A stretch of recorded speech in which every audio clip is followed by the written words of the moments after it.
Welcome back to my YouTube channel. It's story time again. Today I'm going to be talking about how I got into interior design. Are you ready? Okay.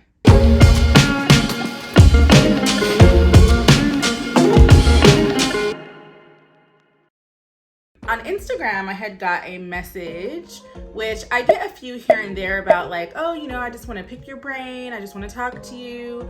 I'm getting started with interior design. I want to know like tips and tricks to the business and I don't know where to start. So here I am. They say listen to your audience. And so that's what I'm doing. But this is definitely something personal to me because it's been a long journey. I'm gonna start from the beginning, and you guys, I'm gonna try not to take up too much time.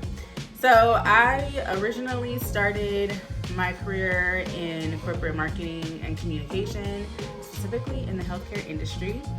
It was not my first choice, but it was definitely the in after I graduated college. So I've always kind of been in the space of I'm just creative. So you can imagine I would have just rather been in fashion or beauty or something like that. I worked my little booty off, and this is where I stayed for over a decade. It was what it was. I mean, healthcare is good money. I just was never fulfilled. But my hubby had told me when we were dating, he was like, all I ever do is see you look at homes, home decor. You're always trying to like redecorate your apartment. I was always trying to decorate somebody's room, dorm rooms, nurseries, my parents' houses. Like I was just always, and I didn't think of it, right? Okay, run with home decor. I wound up I started my Instagram page a long time ago. And because I was always working full time, it just wasn't like a major focus. But I definitely always stayed up with the trends and just try to always get my fix on decorating my place. So that's where it started. I got my first client and decorated their like 2 rooms in their house. And it was like a first real, like exchanging of services for money, doing it. And I was like, when I did it, I was like, I could really do this. You'll notice that I never got a degree in design. And I say that to say, when I first started getting interested in design, it wasn't like just a certificate anymore. You actually had to go get a degree. I had just came off of high school, college, and then I got a master's. It was like I'll tell you what I wasn't gonna do. I was not going back to school, and I'm not going back to school. So I was like, I'm gonna be a student of the trade then. I really just have learned self-taught in drawings and software. Thank goodness I already had a marketing communications background, so I was able to do self-marketing. That's just a little background for those who do not know. So here I am. I've arrived after a whole career in marketing. I know it's cliche and everybody says it, but you just have to start. But just start, and it's not gonna get easy. Nothing great ever is, right? Get your business licensing together, get protected, your LLC, your business insurance. The best thing to do is honestly start with your friends and family if you can. Build that skill. And if you're a design student, I would say from what I've heard from my interns is that they don't teach you how to run a business. They just teach you how to actually do the work and like design philosophy and everything like that. If I started from that route, I would have definitely interned under somebody.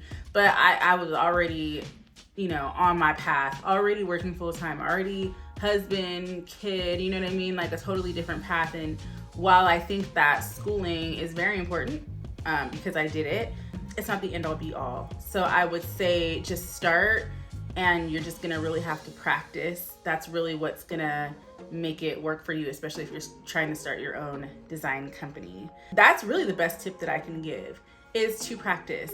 Once you start building your clients, you'll go more toward business acumen. While I'm here, I also want to say, when you're getting started, you just need to absorb as much information as you can. So like some podcasts that I follow, House of Funk, Business of Design podcast is really great. Check out Business of Home.